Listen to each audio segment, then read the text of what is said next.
Where does he go with a loss? Probably to retirement. I mean, according to him, Trevor Whitman, his coach, the great, simply said, "This is our last run." Is he an absolute legend? Like, I've said it so many times today, but he's your favourite fighter's favourite fighter. He's one of my favourite fighters to watch, and I hope when I beat him he doesn't retire. I hope he has some more fights. So. Chael Sonnen reveals the real stakes behind Paddy Pimblett versus Justin Gaethje and why this fight matters. Sonnen frames this matchup as uniquely dangerous for Justin Gaethje, an established, respected veteran nearing the end of his career, making the stakes far higher for him than for Paddy Pimblett. Now, I only ask you because for Paddy, you could go in a plethora of different directions in terms of storylines. Justin Gaethje has heat with nobody. Justin Gaethje, like John Anik says, is your favorite fighter's favorite fighter. Justin Gaethje is the highlight. Justin is a veteran. Justin is a proven star and commodity. But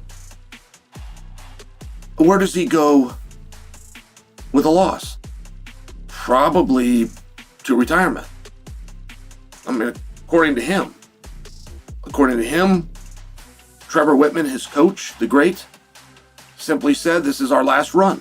Furthermore, Chael highlights how differently the stakes apply to each fighter. Pimblett's career continues forward, regardless of outcome, while Gaethje is fighting under championship or bust pressure, where one loss could signal the end of his career. In theory, the UFC is for champions and for guys that are going to be champion. How do you define that? Well, once you've established that you cannot and are not going to be a champion, at least in theory, your time is done. And according to Gaethje himself, this is his last run to be champion. So I'm only sharing for you. I mean, think about how drastically different this is.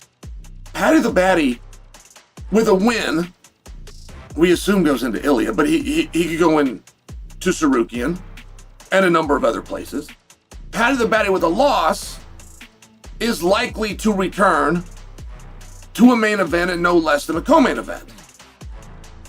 Justin Gaethje with a win could go against Sarukian. He could go against Ilya. With a loss, is likely to not fight again. It's drastically different. Meanwhile, Dana White addresses the backlash by explaining that title opportunities depend on trust and follow-ups. He suggests missed chances have consequences, and contenders must consistently show up when it matters most to stay in championship discussions. Little bit controversial. Paddy Pimblett, Justin Gaethje.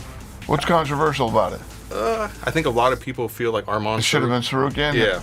Sarukian's got to work his way back up there, man. Sarukian's had opportunity. He didn't take it. I know. Obviously, he had the fight in LA, or didn't have the fight in LA. I have to be able to count on somebody if somebody's going to fight for a world championship. Got to be able to count on them. It's like the whole John Jones thing right now, you know. In addition, Din Thomas argues that while Pimblett is skilled and creative, Gaethje's relentless pressure and physicality create a clear gap. I personally don't think it's going to be that close at all. I mean, Paddy Pimblett's crafty. He's a crafty fighter. He's got a very strong skill set. He's not afraid to fight off of his back. He doesn't wrestle all that well, but you know, he uses his length well in terms of his kicks. But I just think the amount of violence that Justin Gaethje brings to the fight is going to be too much for Paddy. I mean, we saw what Paddy did against Jared Gordon, and a lot of people think he lost that fight. And Justin Gaethje is not Jared Gordon. You know what I'm saying? Now, Paddy looked great against Bobby Green. That was a really quick fight. He looked great against Michael Chandler, but Michael Chandler was on a decline. I just think that Paddy, this is his best chance. We talked about Gaethje. This is also Paddy's best chance of winning a title, because I don't think he would have fared well against Ilya or Sarukian either, but this is his best chance of winning a title, and I don't even really see it being all that close. On the other hand, Paddy Pimblett shows respect for Gaethje's legacy while confidently outlining his own game plan. He's an absolute legend. Like, I've said it so many times today, but he's your favourite fighter's favourite fighter. He's one of my favourite fighters to watch, and I hope when I beat him he doesn't retire. I hope he has some more fights. I hope he doesn't retire once I beat him, but that's what's going to happen. I'm going to beat him just like I beat Michael Chandler. I'll beat him to the punch on the feet. I'll ruin his legs with kicks. think it'll be quite poetic if I end up finishing him with leg kicks, like, which I can see he doesn't really throw his anymore.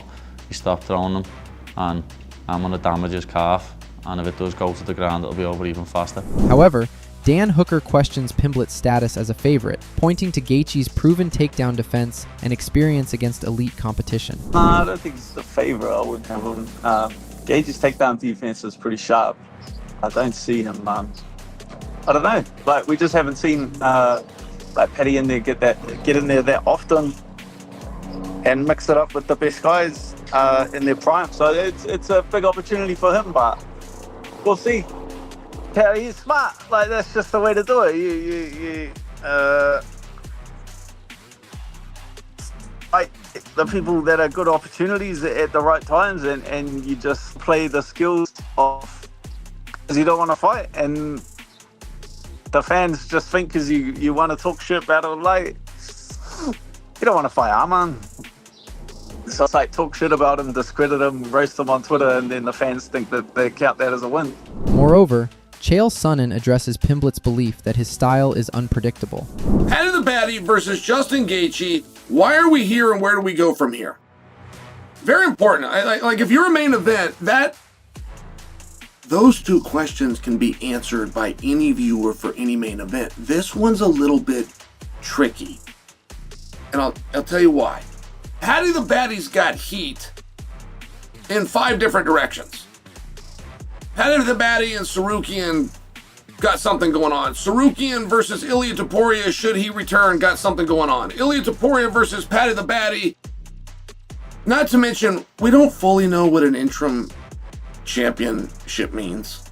We don't fully know, but we largely historically can agree that it makes you a #1 contender, but not all the time.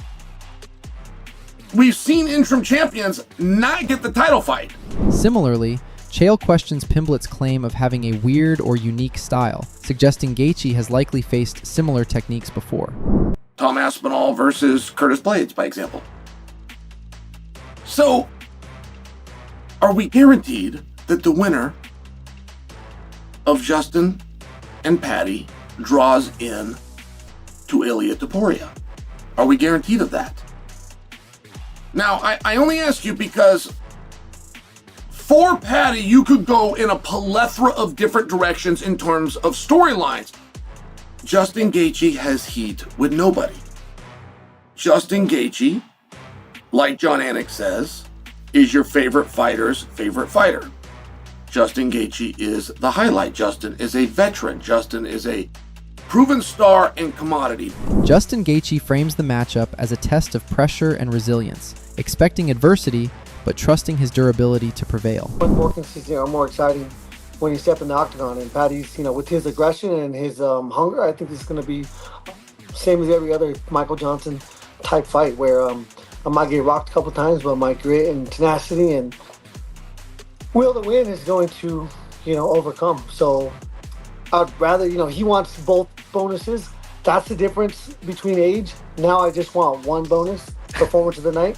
I know that if I get fight of the night and performance of the night, I probably got rocked a few times and, definitely faced some adversity, and it came back, which I'm okay with, but it's not my preference. I prefer to knock him out with my first punch and get performance of the night bonus and move on. Least damage possible, but this is the damage sport, so I'm not scared to get in there and mix it up. I think it's very important to move forward on Paddy. I think it's very important not to give him space or ground, and I think I'm going to work hard to take that from him. This fight is a crossroads for both fighters. For Gaethje, one loss could reshape the trajectory of his career. For Pimblett, a win here could catapult him straight into title contention. Do you think Paddy Pimblett's unpredictability can actually overcome Gaethje's relentless pressure? Could a loss here signal the end of Gaethje's championship window, or will his experience shine through? Drop your thoughts in the comments below. Hit that subscribe button and turn on notifications.